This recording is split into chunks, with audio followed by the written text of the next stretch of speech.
দৌৰি দৌৰি জীৱনটো কিমান দূৰ গৈছোঁ, কি কৰিছোঁ, কি নকৰিছোঁ, কেতিয়াবা ভাবিলে বহুত দুখ লাগে।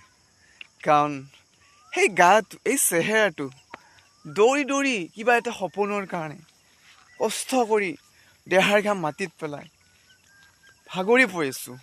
কিন্তু তথাপিও লোকৰ কথা, মানুহৰ কথা শুনিবলগীয়া হৈছে, হয় নাই গাইজ? কাৰণ কিবা এটা যদি আপুনি কষ্ট কৰাৰ পিছত কিবা এটা যদি আপুনি পোৱা নাই, সেইটো আমাৰ মনটোৱে হয়তো গম পায়। মনটো কেনেকৈ লাগে আমি জানো, কিন্তু তাৰপিছত বহুতো কথা শুনিবলগীয়া হয়। তেনেকৈ বহুতে এনেকুৱা কথা ক'ব আপোনাক যে ইমান কষ্ট কৰিছে, ইমান পঢ়া শুনা কৰিছে, এতিয়াও একোডাল কৰিব পৰা নাই। এনেকুৱা কথাই বহুত অন্তৰখন আৰু ভাঙি পেলাই দিয়ে আৰু একো কৰিবলৈ মন